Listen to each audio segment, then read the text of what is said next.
Pag ikaw ang absent, dog show ka. Naman.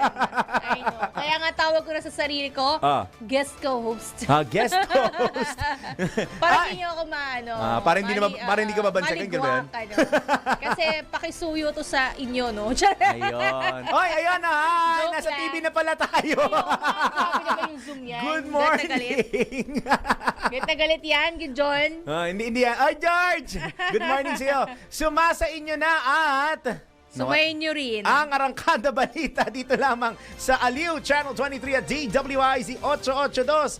Isang oras po tayo magkakasama-sama. Dalawa lang po kami ngayon. Minus po ang quintuple virginal showbiz reporter na si Anton na masakit niya ang ulo. Ang ulo! Oo, hanggang alas 6 po tayo ng morning magkakasama-sama. Daryl Justin. Main Barreto. Arangkada Balita. Ang balitang ito ay hatid sa inyo ng Fuji Denso Home and Commercial Appliances, where you get reliable, durable, and energy-saving products. Upgrade your usual appliances to Fuji Denso HD Inverter Appliances. Fuji Denso, quality above all. Upgrade your home, upgrade your business with Fuji Denso, quality above all. Mga malalaki, mga pinag-uusapang mga balita. Arangkada Balita Headlines. Sa ulo ng mga balita ngayong Monday morning, Kamara hiniling sa Senado na maglaan ng silid para sa House Prosecution Panel bilang paghahanda sa impeachment trial ni VP Sara. Arangkada Balita. PAOK, target maipadeport ang mahigit 1,000 pogo workers sa mga susunod na linggo. Arangkada Balita. MSRP ng karne ng baboy epektibo na ngayong araw. Arangkada Balita. Balita sa ibayong dagat, state of emergency idiniklara sa Long Island, New York dahil sa wildfire. Arangkada Balita. Sa sports, Boston Celtics wagi kontra Los Angeles Lakers sa nagpapatuloy na 79th regular season ng NBA. Arangkada Balita. Sa ating track record, Diwa Party List, Ay! mayroon na nga bang ginawa upang gawing convenient at accessible para sa mga PWD at senior citizens ang pagboto. Arangkada Balita. At sa ulo! Ako pala magbabasa nito. Bakit mo sinasaktan ang sarili mo? Sige, sa ulo.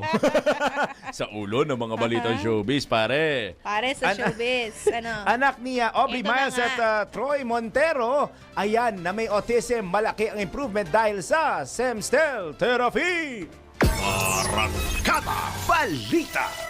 This Time Check is brought to you by Whirlpool Home Appliances that make everyday living so much easier. From washers, dryers, refrigerators, microwave ovens, cooking products, to air cons, air purifiers, and dishwashers. Whirlpool, sensing what matters today. Making your world a little easier. Whirlpool. Oy! Sa mga gigising, yahoy! Alas 5:06 na ng morning!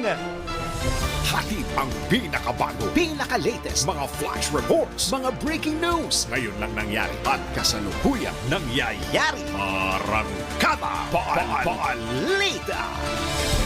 Sa oras na ito, dako na natin ang umaarangkadang detalye ng mga balita. Arangkada Balita. Formal ng, ano yun? Ito na yung katawan Ito ng, na. ng ulo. Oo, ito na yung katawan ng ulo ng mga balita natin.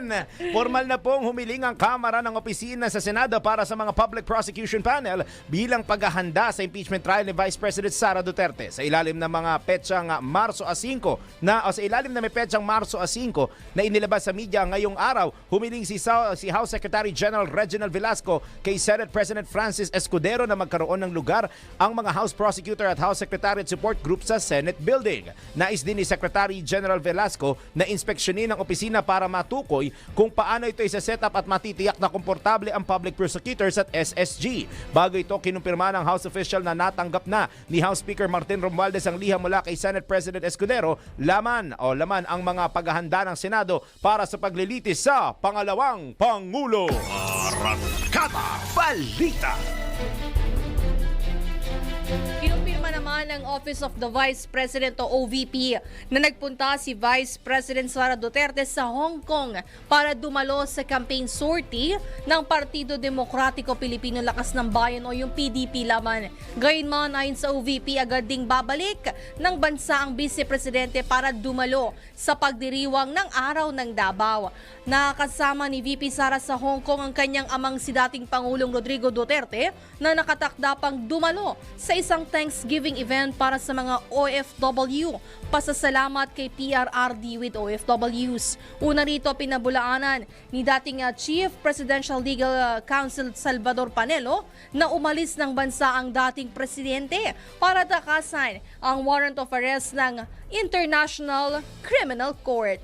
Arrancada Balita. 8 minutos na makalipas ang alas 5 ng morning, target ng Presidential Anti-Organized Crime Commission o PAOK na maipadeport ang mahigit 1,000 POGO workers sa susunod na 2 hanggang 3 linggo. Ayon kay PAOK Executive Director Gilbert Cruz, kasalukuyan nasa PAOK Detention Facility sa Pasay ang mga dayuhang manggagawa kung saan sumasailalim sa dialysis ang iba at ginagamot para sa HIV. Sisikapin nila na mapauwi ang POGO workers na nangangailangan pa ng travel document dahil marami sa mga ito ang walang passport. Sa kaso ng deportees na walang passport, nakikipag-ugnayan naman ang ahensya sa embahada ng mga foreign national para ma-issuehan ng one-time travel document. Nitong Biyernes lamang din nang sumuko sa PAOK ang 7 Indonesian POGO workers kung saan inaayos na rin ang kanilang deportation process. Arrancada Balita. Magtataka ka talagang tunay, ano? Good morning muna kay Jem Barbon. Magandang umaga po.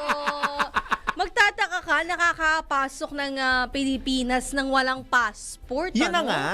Kaya di ba sabi ko nga Hindi ko kanina. talaga mawari, ano? Dyan papasok partner ang sinasabi nilang backdoor channel. Pero grabe, kahit may backdoor ka, kailangan pa rin na may papeles ka man lang na, o dokumentong ipapakita, di ba? Pero I think mas loose ata kasi sa backdoor channel eh. Hindi eh. Hindi ba? Meron ka pa rin hawak na pagkakakinanlan kung saan ka nang galing, kumbaga. Bakit naman si Alice Guo May pasaporte bumaktor? pa, Pero may ano? passport, di ba? Yun kasi. Sobrang weirdo at hindi ko maintindihan na nakarating to ng Pilipinas, Ito mga yan. nakapagtrabaho, nang walang passport. Bigyan kita ng clue kung anong naging sikreto nila dyan. Yung sikreto nila, yan yung tayo ay hanggang ay hirap na magkaroon ng marami. Oh, Ito, pera. Sandamakmak na pera. Iyon, exactly. Grabe, no? Dinadaan na lang, alam mo yung mga yung partner. The mere Alam mo, fact nakakatawa, naalala ko, yung mga pelikulang mga sikat. Oo. Pag nagtatago yung mga hinahabol nilang kriminal, laging Manila, Philippines yung nakalagay. Exactly.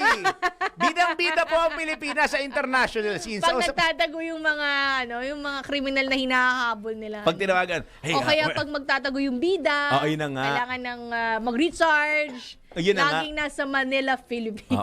Hey, where are you? Hey, I'm here in Manila, so I have to be Diba? discreet, blah, blah, blah. O kaya nasa probinsya ng bansa. Di ba may isang ang palabas sa Avengers, di ba? Ginamit pa ang Banawe Rice Terraces. Parang, oo. Hindi ko, ano ba to? Pero parang parang part naman ng eksena. Hindi naman to dahil dito dahil sa tumakas. kriminal. Oo. Pero at least kahit pa paano, meron naman, Sure. may positive naman. Oo, meron naman. Pero Kasi nagtago din minsan, dito sa Pilipinas, hindi positive eh. Oo. Si Thanos. Si Thanos. Diba? O, diba? So, hindi din positive. Pero I mean, at least kilala tayo. Sadly, sa ibang pamamaraan niya lang. Kaya sana lang naman. Pero nakakapagtaka nga, no? Oo. Siguro ilang milyon din ang binayad nitong mga worker na ito para makapasok ng walang pasaporte. At saka, ano? partner, titiyakin ko sa'yo, na kahit ipatawag yan sa Senate session, hindi aamin yung mga yan. Malamang. Whatever happens. Kaya Kasi kung marami opo pa sa mga silang ipapadala. kung opo sa mga mambabatas, kung iniisip nyo Buisit. pong imbestigahan tong mga to, or ipatawag or what not, sa bagay for deportation naman na nga pala sila. Pero kung magbagong isip ninyo at ipatawag nyo yung mga yan, wag na ho kayo magsayang ng panahon at oras. Dahil sisiguruhin ko sa inyo, isasagot lang yan ay ito, the very famous line. I invoke. Exactly. My right to self-incrimination. Yun lang ang maririnig nyo dyan sa mga yan. Kaya kung ako sa inyo, let's move forward. However, kailangan nyo silipin sa mga law enforcement agencies natin kung paano nila mas mapapaigting pa at kung sino sa kanila, hindi ko sinasabing kilala ko, o baka mamaya meron lang kung sino sa kanila ang nakikinabang. Dahil posible din yun Posible Actually, din. kailangan nilang makita, no? Kung saan talaga nakapunta, yung departamento o individual Yep, oo. na nagpo-proseso nito. Silipin nyo maigi para wala na nakakalusot na kriminal sa Pilipinas. Arrancada Balita. Plano naman ng Presidential Anti-Organized Crime Commission o PAOK na bumuo ng safety nets matapos walang madaknan na empleyado sa ni-raid na gusali sa Makati na pinaghihinalaang ginamit sa Pogo scam activities. Ayon kay PAOK Executive Director Gilbert Cruz, kailangan nilang maging mas maingat lalo na't hindi maiiwasan na may magsumbong sa gagawing operasyon. Bukod dito, pag-uusapan din nila ni Executive Secretary Lucas Bersamin kung may pananagutan ang may-ari ng building bukod sa ipinataw na closure order ng Makati Business Permit and Licensing Office. Sinabi pa ng PAOK official na tatanungin din nila ang security agency dahil nang tignan ng log record ay may pumasok sa building ng alas 4 ng hapon. Pero wala na silang nakita, walang lumabas na tauhan ng salakay ng establishmento bandang alas 6 ng gabi. Arrancada Balita. 14 minutos na po makalipas ang alas 5 ng morning. Kasada na today. Kasada na po ngayong araw ang pagpapatupad ng maximum suggested retail price o MSRP sa mga produktong baboy. Dahil dito, hindi, kasi yung produkto sinasabi Tandaan ko. naman. Sorry. Ba yan? Produkto. Produkto. Dahil dito, partner, sisimulan na rin niya yung araw ng Department of Agriculture o DA ang pag-iinspeksyon sa mga pamilihan sa Metro Manila upang i-monitor kung sumusunod ba ang mga ito sa ipinatupad na MSRP sa mga nasabing produkto. Ayon kay Agriculture Spokesman Arnel de Mesa, inaprubahan na ni Agriculture Secretary Francisco Teolarel Jr. ang MSRP na 350 pesos kada kilo ng pork shoulder, 380 pesos naman po ang kada kilo ng pork belly, habang 300 pesos naman ang kada kilo ng sabit ulo. Paglilinaw pa ni Asik de Mesa, ang nasabing ipinatupad na MSRP sa baboy ay para sa Metro Manila lamang. Gayunman, ipinag-utos na rin anya ni Secretary Teo Laurel ang pagre-review sa cost structure sa iba't ibang rehiyon sa labas ng Metro Manila upang matignan kung kakailanganin pa ng MSRP dito. Sa nasabing inspeksyon, makakasama ng DA ang mga opisyal mula sa Department of Trade and Industry o DTI, Local Government Units o LGU at ang Philippine National Police o PNP. Arrancada Balita. Patuloy naman na pinalalakas ng pamahalaan ang pagsugpo sa illegal trade activities sa agrikultura. Ayon sa Department of Agriculture, nagkaroon ng unang pagpupulong sa Malacanang noong Marso 5 ang Anti-Agricultural Economic Sabotage Council. Pinangunahan ito ni Special Assistant to the President for Investment and Economic Affairs Frederick Go, kasama ang mga opisyal mula sa DA, Department of Finance, Department of Justice at Philippine National Police. Pinag-usapan din sa pulong ang pagbuo ng Daily Price Index upang bantayan ang presyo ng agricultural products. Sa DOF at Department of Trade and Industry naman ang tututok sa implementasyon ng National Single Window para sa cargo clearance. Arrancada Balita. Naghain ng petisyon ang Samahang Industriya ng Agrikultura na humihiling na ibalik sa 35% ang taripa sa mga imported rice. Binigyang diin sa petisyon na hindi naging matagumpay ang pagpapatupad ng Executive Order No. 62, kaya't dapat na itong ipagpawalang bisa. Ayon po kay Sinag Chairman Rosendo So, ang desisyon ni Agriculture Secretary Francisco Teolarel Jr. na magdeklara ng food security emergency ay isang pag-amin ng Office of the President, and I quote, pag-amin daw po ng Office of the President sa kabiguan ng EO62 sa pagbabawas ng presyo ng bigas, unquote. Maging ang National Economic and Development Authority o NEDA din anya ay nagsasabing hindi talaga nagresulta sa pagbaba ng presyo ng bigas ang nasabing direktiba. Matatandaang mahigpit na tinutulan ng mga grupo ng magsasaka ang EO No. 62 na nilagdaan ni Pangulo Ferdinand Marcos Jr. noong isang taon dahil git na mga magsasaka pinapatay ng kautusan ang kanilang hanap buhay. Arrancada Balita. Nagpabala naman si San Miguel Corporation CEO Ramon Ang sa publiko sa mga pekeng news article at deepfake videos na pinagmumukhang nag-endorso siya ng isang investment opportunity.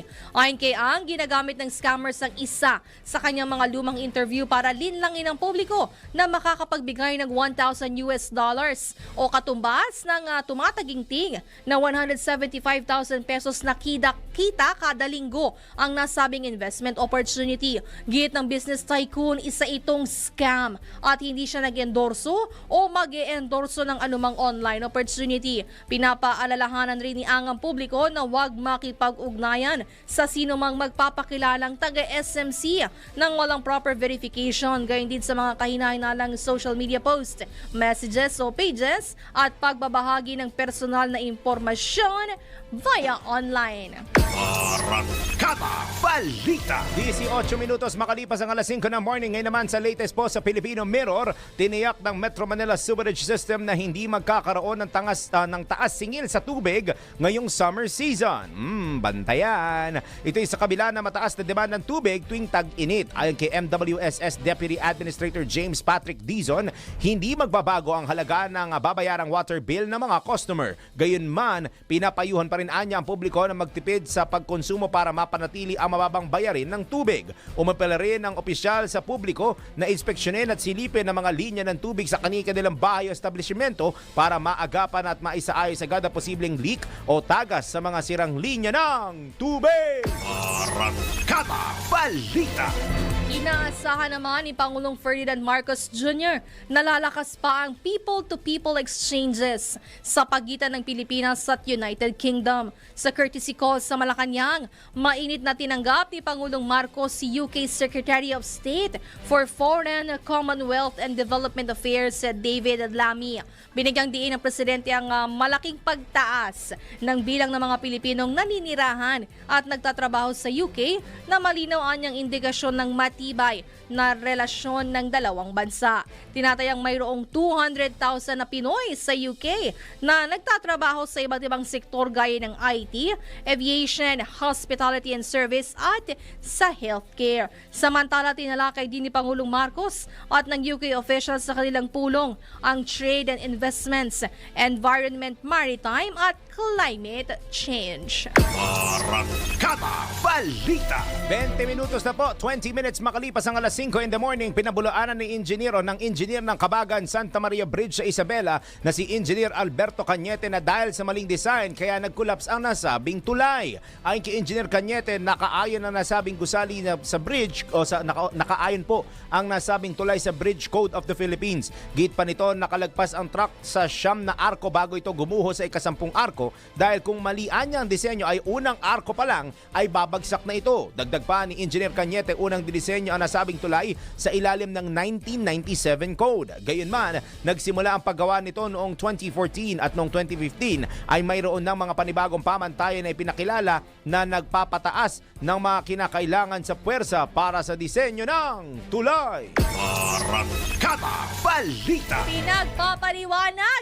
Pinagpapaliwanag ng Commission on Elections ng 6 na kumakandidatong senador dahil sa paglabag sa ordinansa kaugnay sa pagpapaskil ng campaign posters. Kabilang narito ang election materials na wala sa designated area at hindi eco-friendly na nakapakos sa mga puno. Pako ko yan sa...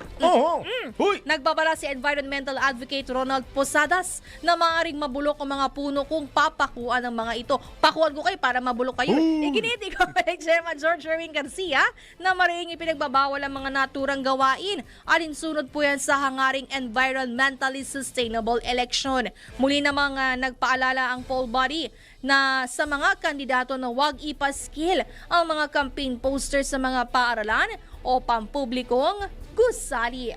Arrancada Balita. Kay papasaway po ninyo. Pakuan natin para mabulok din. Simulan na natin. Penging martilyo. Hindi, relax lang ho kayo. Di ba, kailan mo magsisimula ang local campaigning? March 28. March 28 pa. So meron pa kayo 18 araw para mag-isip. Countdown, no.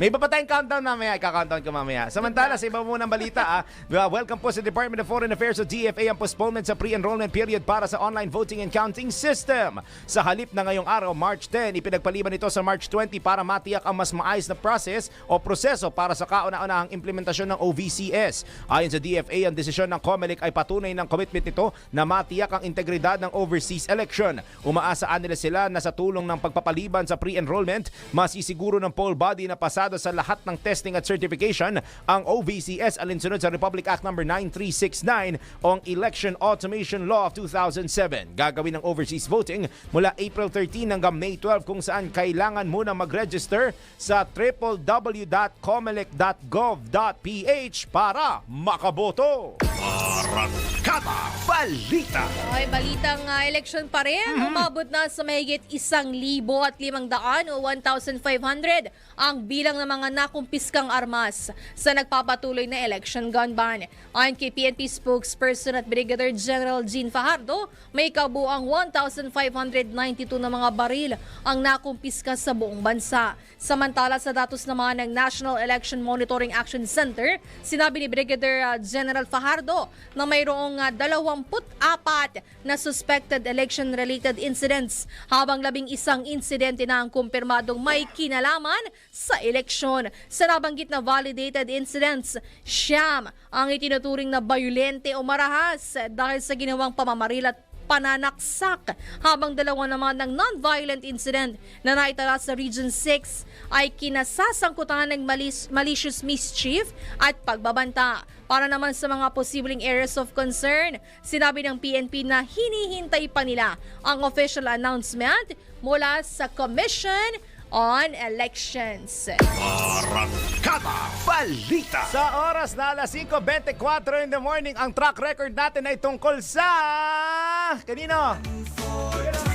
Tayo! Hindi ka na masyadong ano yan LSS yan diba? Kasalanan ni Densyo to no? Ano? Mahalin natin. Ay! Ito na. Diwa Party List, mayroon na nga bang ginawa upang maging convenient at accessible para sa mga PWD at senior citizens ang pagboto? Alamin na natin yan sa Siyasat Presents DWIZ Track Record Report. Nalalapit na ang eleksyon. Paniguradong dagsa na naman ang mga tao sa mga voting precincts tapos sobrang init pa ng panahon.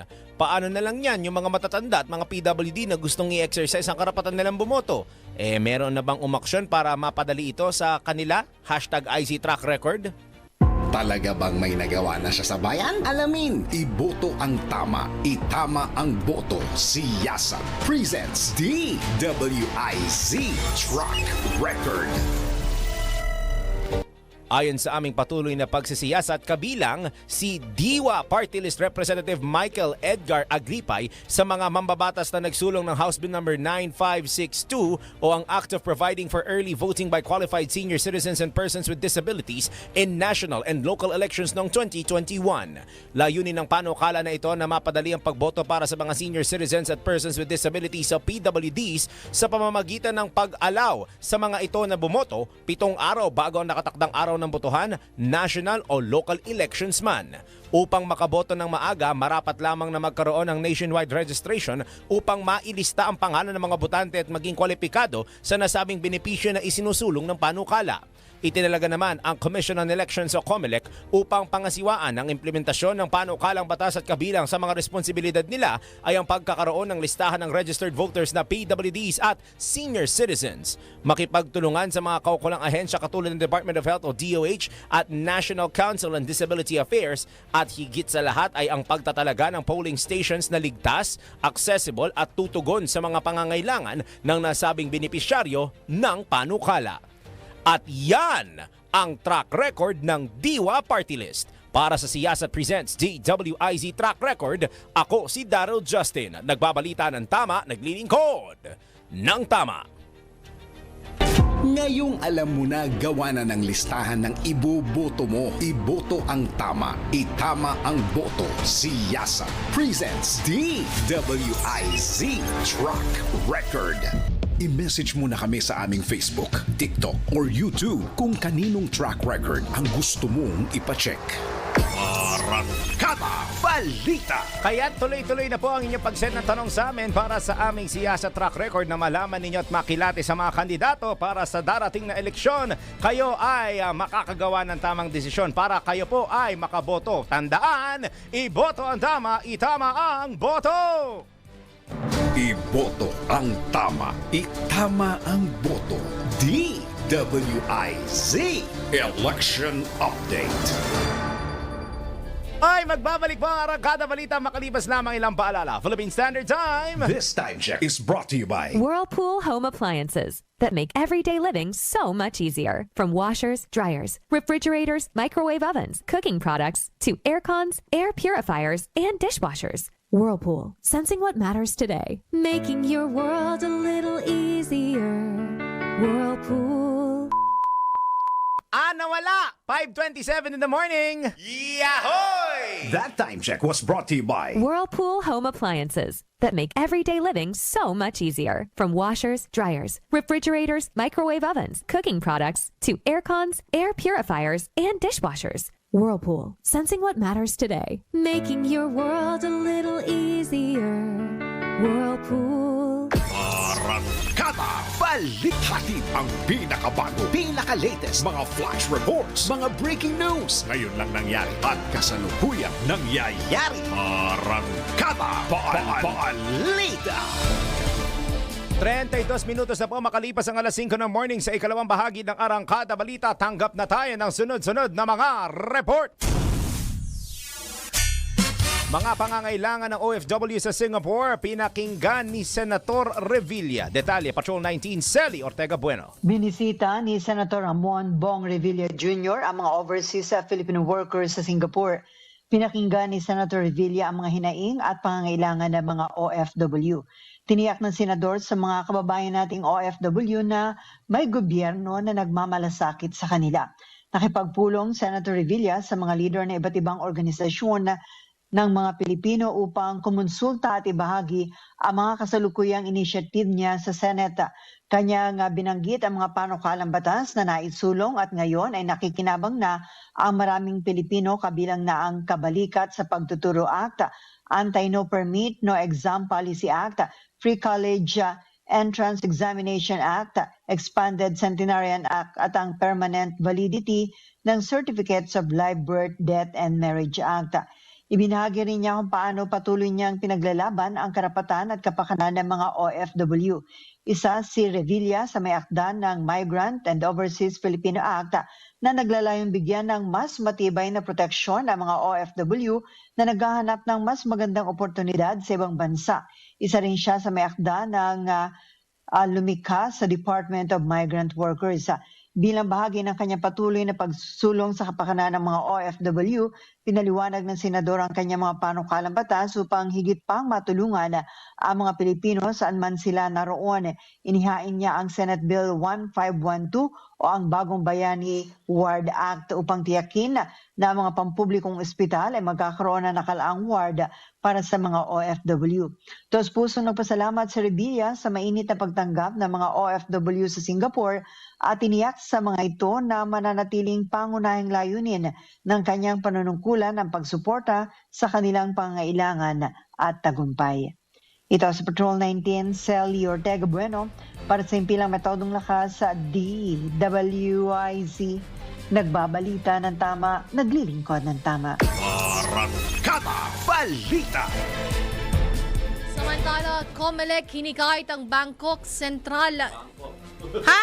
Bakit Bangkok ba yan? Bangkok? Bangkok o Bangkok? Gusto niyo rin mag-Bangkok? May nasa Thailand na nga eh. Oo nga, susundan niyo pa. COMELEC po hinikayat ang BSP na huwag payagan ang pagpapalit ng malaking pera. 1 linggo bago ang halalan para iwasan ng vote buying. Nakapagpapalit na eh. Nga na. Alamin natin ang detalye mula kay Patrol 5. Aya Yupanco. Hinikayat ng Commission on Elections o COMELEC ang Bangko Sentral ng Pilipinas na huwag payagan ang pagpapalit ng malaking pera sa mas maliit na denominasyon 1 linggo bago ang halalan para maiwasan ang vote buying. Ayon kay COMELEC Chairman George Erwin Garcia, ginagamit ng mga kandidato ang ganitong teknik para magmukhang marami silang pera na ipamimigay sa mga botante. Sinabi rin ni Garcia na ang vote buying ay karaniwang nangyayari 2 o 3 araw bago ang halalan. Kaya't babantayan ng COMELEC ang paggamit ng e-wallet sa ganitong transaksyon. Samantala, hindi pinapayagan ng COMELEC ang kahilingan o yung hiling ng Department of Agriculture at National Food Authority na magbenta ng bigas sa local government units dahil ito ay sakop ng election spending ban. Ito si Patrol number 5. Ay, pa ako para sa Pelmato ng Lakas. DWIC. Nagbabalita ng tama, naglilingkod ng tama. Arrancada Balita. Akala ko may COMELEC branch na tayo sa Sa bangko. Bangkok. Akala ko din eh. Hindi, akala ko may BSP branch na tayo sa Bangkok. Akala ko may Hindi, connect. Saklaw na ng COMELEC ang Bangkok. Hindi, Bangko Sentral ng Pilipinas yan ha. BSP para malinaw. Ayan. Hoy, tanggap tayo ng isang live report. Iligal na pagpapatayo ng multipurpose hall ng isang barangay chairman sa Pasig City. Aba, inireklamo. Kunin niya natin ang detalye live mula kay Patrol 17, Kuyang Jopel Peleño.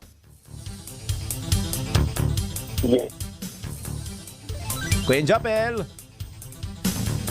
Feet to the left. Feet to the Feet right. to the right. Balikan natin Nag-exercise siguro. yan. Balikan natin naman si Kuyang Jopel. May isa pa ba tayong nakapila dyan na Mother Earth Jacqueline? Wala pa nakapila. O sige. O siya, dako muna ako sa ibang detalye na balita kung saan pinapaalalahanan po ng Department of Health o DOH ang publiko na magpakonsulta agad sa doktor sakaling makaramdam ng sintomas ng dengue. Uy, nauuso na to dahil umiinit ng panahon ha. Ayon kay health Dapat assistant. tag-ulan yan. Dapat nga tag-ulan pero marami na rin talaga nagkakasakit. So, it's a multi-purpose na ika nga. Ayon kay Health Assistant Secretary at Spokesman Albert Domingo, maaaring maiwasan ng komplikasyon kung mabibigyan ng agarang medical attention ang pasyente. Mainam niya na magpa-check up agad sa oras na magkaroon ng lagnat at huwag nang hintaying magkaroon pa ng pagdurugo dahil advanced symptoms na ito ng dengue. Iginiit ni Asik Domingo na hindi epektibo ang self-medication sa bahay tulad ng pag-inom ng tubig o herbal medicines dahil kailangang i-monitor ng mga doktor ang platelet count ng pasyente. Sa pinakahuling datos sa DOH, mayroon ng mahigit 52,000 dengue cases ang naitala ngayong taon, mas mataas ng 64% sa kaparehong panahon noong 2024. Arrancada Balita. Isinusulong naman ng private sector advisors ni Pangulong Ferdinand Marcos Jr. ang mas marami pang reforma sa Philippine Health Insurance Corporation o sa PhilHealth. Ayon kay Paulo Borromeo, Healthcare Sector Head ng Private Sector Advisory Council, susi ang pakikipagtulungan ng pamahalaan at pribadong sektor para matiyak na may access sa dekalidad na healthcare ang mga Pilipino anuman ang kanilang katayuan sa buhay. Sa isang pulong kasama ang Pangulo, sinabi ng PSAC na sinusuportahan nila ang pagpapalawig sa mga community pharmacies, partikular sa mga malalayong lugar. Itinutulak din ng grupo ang pagpapabilis sa pag-aproba ng ilang mga gamot para sa diabetes, hypertension at iba pang uri ng cancer para mabawasan ang gastusin ng mga pasyente.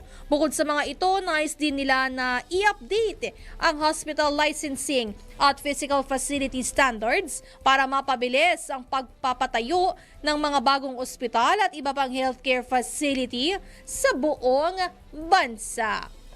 Arrancada Balita. 39 minutos makalipas ang alas 5 ng morning sa iba pang balita. Welcome po sa Climate Change Commission na patuloy na pagdami ng mga lungsod na nagpapatupad ng Car-Free Sundays. Ayon sa CCC, isa itong hakbang na nakatutulong sa pagbabawas ng polusyon, pagpapabuti ng kalidad ng hangin at pagsulong ng sustainable urban mobility. Pagpapakita rin nila ito ng seryosong pagkilos ng mga lokal na pamahalaan tungo sa mas malinis at mas makatao pong mga lungsod. Kabilang sa mga lungsod na aktibong nagsasagawa ng Car-Free Sundays ay ang Marikina, Quezon City, Maynila, Makati, Pasig at Taguig. Gayon din ang iba pang lungsod sa labas ng Metro Manila tulad ng Davao, Cebu, Iloilo at Baguio. Patuloy naman ang panghihikayat ng komisyon sa iba pang lungsod sa pagpapatupad ng Car-Free Sundays para mapalakas ang advokasya para sa climate resilience at low carbon development. Arrancada Balita. Ibinahagi naman ng Department of Health o DOH ang essential tips upang maiwasan ang heat-related illnesses. Binigyang diin ni Health Spokesman Assistant Secretary Albert Domingo na mahalaga ang proper ventilation sa indoors at iwasan ang peak temperatures sa pagsasagawa ng outdoor activities. O naman, magiging ano ka dyan, ang tawag namin dyan noon ay pag kami nagbabasketball ng tanghaling tapat ay mga solar boys. Solar boys. So sa kanila nakakuha ng enerhiya pala. Dapat pala, sila yung kinakabit sa mga bubong. Kasi hindi mo akalain na nagbabasketball ng tanghaling tapat. Yung tirik na tirik, no? Tapos parang wala lang. Alam mo yung mga ganyan daw kasi sinasabi nila sayang daw ang oras ng bakasyon. Hindi rin. Eh, sila yun. Ayan uso po ang heat stroke mag-ingat. Importante rin nga manatiling hydrated. Kaya't pinayuhan nito ang publiko na uminom ng 7 hanggang 8 baso. 8 basong Tubig! Hindi Tubig po upang maiwasan ang heat cramps, heat exhaustion at heat stroke. Dagdag pa ng health official, dapat ding magkaroon ng regular o heat breaks upang maiwasan ang overheating. Arrancada Balita. 42 minutos na makalipas ang alas 5 ng morning. Ayan, mukhang nakapihit na to the left to the right. Tanggap tayo ng live report. Illegal na pagpapatayo ng multipurpose hall ng isang barangay chairman sa Pasig City, inireklamo. Nakapihit to the left to the right na, kaya live, Patrol 17, Jopel Peleño. Yes, nagain nga ng reklamo sa tanggapan ni Pasig City Mayor Vico Soto ang isang kumpanya laban sa barangay chairman ng Barangay Rosario dahil sa iligal na pagtatayo ng multipurpose hall na sinakop ang bahagi ng pagmamay-ari nitong lupain. Batay sa liham ni Attorney Ramon Remulio, abogado ng Industrial Enterprises Inc., kay Soto na may petsang Pebrero 20 ng taong kasalukuyan, tumanggi sa Aquilino de la Cruz Jr., chairman ng Barangay Rosario, na bigyan ng fencing permit ang kanilang kumpanya bunsod umano ng pagkwestiyon sa IEI bilang lehitimong may-ari ng lupang kinatitirikan ng 2 palapag na multipurpose hall sa A. Rodriguez Avenue, Rosario, Pasig City, sa kabila ng mga dokumentong magpapasinungaling o magpapasinungaling sa akusasyon nito. Binigyan din ni Remulio na ang pagkait ni De La Cruz na pagkalooban ng fencing permit, ang IEI ay nag-ugat sa pangamba na ma-demolish ang bahagi ng multipurpose hall na sinakop ang lote ng kumpanya. Kalakip ng liham ang sinumpaang salaysay ni Nacolyado at Alog hinggil sa narinig nilang direktiba ni De La Cruz sa kanya mga tauhan sa tanggapan ng barangay. Nabatid kay Remulio na batay sa certification nilabas ng Pasig City Building Official, walang permit ang nasabing multipurpose hall, kaya't maituturing na illegal structure ito na dapat nang gibain. Napag-alaman kay Aida C., isa sa mga may-ari ng lupa na binigyan ng kumpanya ng demolition permit ni De La Cruz noong Biyernes, Marso 7, sa kabila ng islimiting requirements ay pareho rin sa fencing permit application. Wala pa umanong tugon ang tanggapan ni Mayor Soto kaugnay sa issue. Ito si Patrol 17, Chopel Peleño, para sa impilang may padalakas, DWIZ, nagbabalita ng tama, naglilingkod ng tama. Kapag may bagong balita, naka-on air, agad-agad, DWIZ Patrol Report. Tawag naman tayo ng Ronda Probinsya. Anilag Festival 2025 ng Laguna dinayo ng mahigit 500,000 local at international tourists. Nasaan ang invite? Kuyang Arman Cambe. Napuno ng saya at gayak ang 2025 Anilag Festival sa Laguna na dinaluhan na mahigit sa 500,000 mamamayan mula sa 30 munisipalidad ng lalawigan na ipakitang muli ng mga Lagunense ang kanilang malikhaing obra at disenyo sa naglalakihang booth at float na pumarada sa kahabaan ng highway ng Santa Cruz, Laguna. Pinangunahan ni na Governor Ramil Hernandez at Congresswoman Ruth Hernandez ang okasyon kasama ng ilang LGU officials ng lalawigan. Sa ginanap na float parade and competition, tinanghal na panalo ang entry ng Victoria Laguna, sinundan ng Paite sa ikalawang pwesto at pangtatlo ang Santa Rosa City. Nasungkit naman ng mga mananayaw mula sa Kalawan, Laguna ang kampyonato sa street dance competition sa ipinamalas itong kakaibang estilo at skills ng pagsayaw, magandang choreography at sabay-sabay na padyak ng paa at kamay na ayon kay Mayor Osel Caratian ay senyales ng isang mahusay at galing na Kalawenyo. Arman Cambia mula Calabarzon, nag-uulat para sa Impila, may todong lakas. DWIC nagbabalita ng tama, naglilingkod ng tama. Arangkada Balita. Magbabalik po ang Arangkada Balita makalipas na may lampalala. Philippine Standard Time. This time check is brought to you by Technogas Technique Kitchen Appliances. Technogas Technique is available in appliance stores nationwide. Furnish your kitchen with Technogas Technique appliances. Technogas Technique, your cooking partner. That's the Technogas Technique. This time check is brought to you by Fujidenzo Home and Commercial Appliances, where you get reliable, durable, and energy-saving products. Upgrade your usual appliances to Fujidenzo HD Inverter Appliances. Fujidenzo, quality above all. Upgrade your home, upgrade your business with Fujidenzo, quality above all. Yahoo! Ayun! Gising na si Juby de Guzman, 5:46 in the morning. That time check was brought to you by Technogas Technique Kitchen Appliances. Technogas Technique is available in appliance stores nationwide. Furnish your kitchen with Technogas Technique appliances. Technogas Technique, your cooking partner.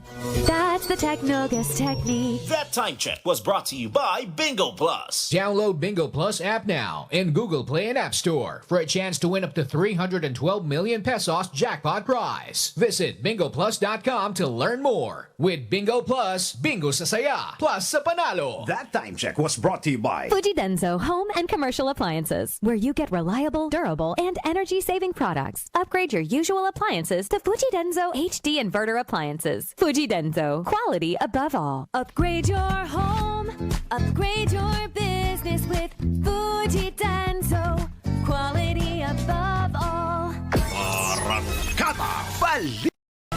Hatid ang pinakabago, pinaka-latest mga flash reports, mga breaking news. Ngayon lang nangyari at kasalukuyang nangyayari. Arangkada Balita.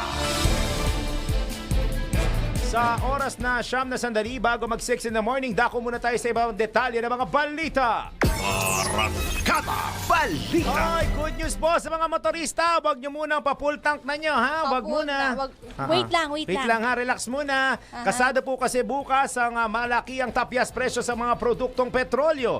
Ayon sa Department of Energy Oil Industry Management Bureau, posibleng bumaba ng piso at 70 sentimo hanggang piso at 90 sentimo ang presyo ng kada litro ng gasolina, habang inaasahan naman ang 70 sentimo hanggang piso at 10 sentimo sa bawat litro ng diesel. Maaari naman sumadsad sa piso at 60 sentimo hanggang piso at 80 sentimo ang presyo sa kada litro ng kerosene. Karaniwang inaanunsyo ng mga kumpanya ang adjustment sa langis sa araw na ito, Lunes, at ipatutupad ang adjustment sa araw ng Martes. Arangkada Balita. Tawag naman tayo ng Ronda Probinsya.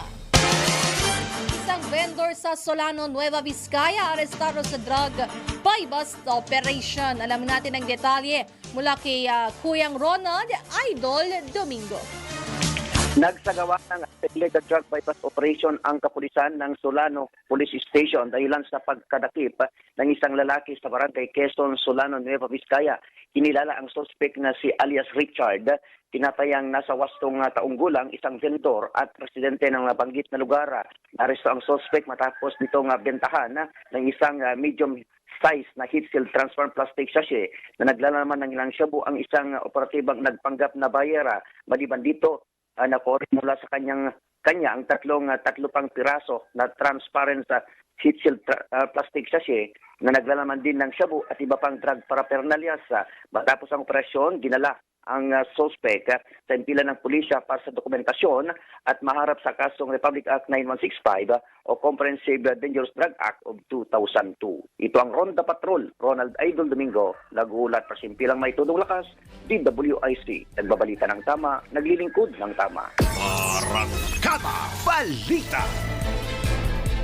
Mahigpit na ipinagbabawal ng Civil Aviation Authority of the Philippines at CAAP ang pagdadala ng mga power bank na lampas sa 160 watt-hours. Sa ilalim ng CAAP guidelines, pinapayagan lamang ang power bank sa hand-carry luggage basta hindi ito lalampas sa 100 watt-hours. Iginiit ng ahensya na ipinagbabawal ang power banks sa check-in luggage dahil sa mga insidente ng pag-usok nito at pagsabog sa eroplano. Arrancada Balita. Magpapatupad naman ng Pasig LGU ng shortened class hours sa public schools simula ngayong araw, March 10, sa gitna ng nararanasang mataas na heat index.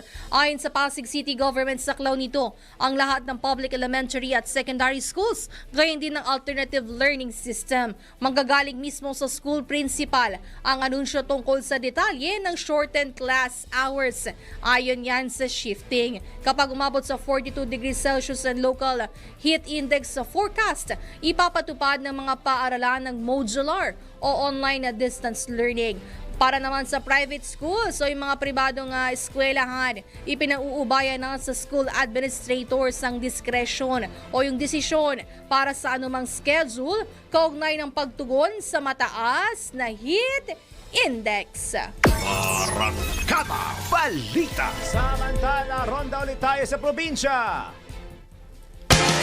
Mga iligal na kahoy na kumpiska sa Lalo, Cagayan. Nagbabalik si Kuyang Ronald Idol Domingo. Arestado ang lalaki habang pinaghanap pa ang kasamahan nito matapos maaktuhan ang illegal na pagpuputol ng mga ito ng kahoy na nara sa bulbundukin bahagi ng Lalo, Cagayan. Kinilala ang nadakip na si alias July, 55 years old, habang ang nakatakas naman si Albert o si alias Bert, 25 years old, parehong residente na nabanggit na bayan.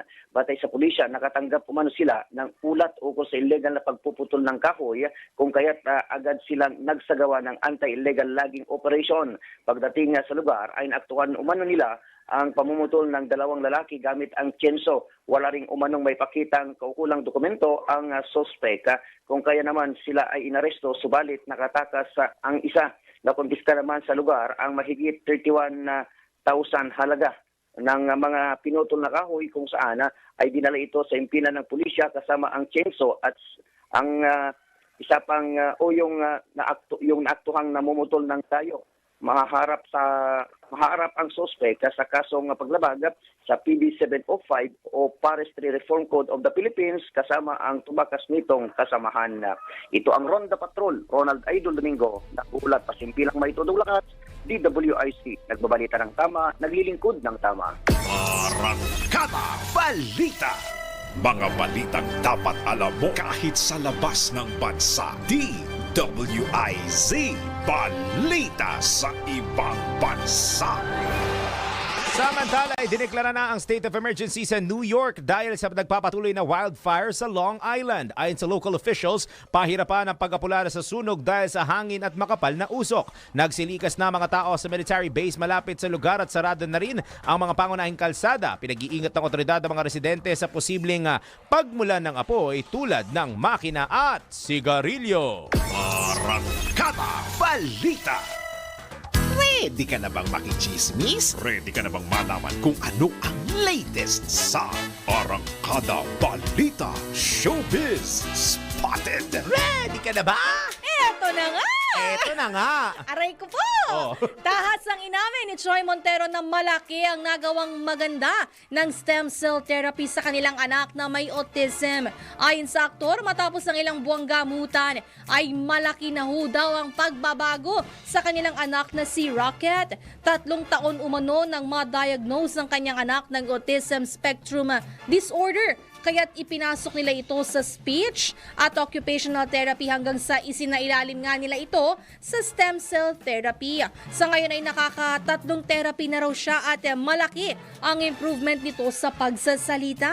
Unang session pa lang daw ay may pagbabago na silang napansin dahil nakikipagtitigan na o yung eye contact na si Rocket. Sa ngayon daw ay masasabi niya na hindi ito non-verbal dahil may mga words na itong nababanggit na naiintindihan niya kung saan ang pinakamahabang sentence na nasabi nito ay ang mga salitang 1, 4, 3. I love you. I love you, Ayan, walang karuktong, ah. I love you lang, hoy. Isa pa umano sa napansin nila ang tinitingnan na rin nito ang sarili sa salamin, ang bagay na hindi nito ginagawa dati. Sa ngayon ay patuloy sa pagpasok sa eskwelahan si Rocket at 6 na taong gulang na ito, kung saan patuloy pa rin daw ito sa kanyang speech at occupational therapy sessions.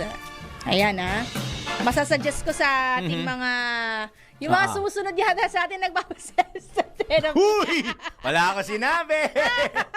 Kasi looking young Sa bagay. Si Diba? JPE, di ba? Ang lakas makabata ng stem Si cell. JPE, di ba? Nagpapa-stem cell, si Juan Ponce Enrile. Oo, ayan pero na. mukhang kailangan ng malalim na bulsa ito, no? Ay, basta si Kuyang John Ibanez, kaya niya yan. Mukhang kaya naman, no? Oo naman, Halata basta naman, siya. oo. Oy, 1 minuto na lang Parang bago wala lang. buti mahina yung monitor sa loob. Yan na po ang kalipunan ng mga balitang itinampok sa Arangkada Balita ngayong Monday morning. Have a good week po sa inyong lahat. Enjoy lang tayo. At sa Friday, ilang araw na lang? 4 na araw na lang at... Sahod na! At 11 araw na lang... Birthday na ni Densyo! Let's go! Jenta! Makakanta sana, baka i-charge ako ng traffic. May TV na nga pala. Sa ngalan po ng buong pwersa ng DWIZ at Liu Channel 23 at sa ngalan po ng aming mga kasamaan at sa ngalan ni Virginal Anton, kami po nyo nakasama. Daryl Justin. Ding Barreto. Nagbabalita ng tama. Maglilingkod ng tama. Ang tabayanan ng Pasada Balita kasama ang tambalang John Pell, John Ibanez at Jopel Peleño. Good morning! Good morning! Walang mararating ang tama dapat ganitong kaaga. Umaarangkada na! Hatid ang pinakabago, pinaka-latest, mga flash reports, mga breaking news. Ngayon lang nangyari at kasalukuyan nangyayari. Halabango na! Arangkada Balita! Live na live sa DWIZ News Nationwide, DWIZ News TV at Aliw Channel 23. Naka-live din sa lahat ng DWIZ digital channels. Nakakahiya kapag di mo alam ang latest, di ba? Kaya makibalita na sa Arangkada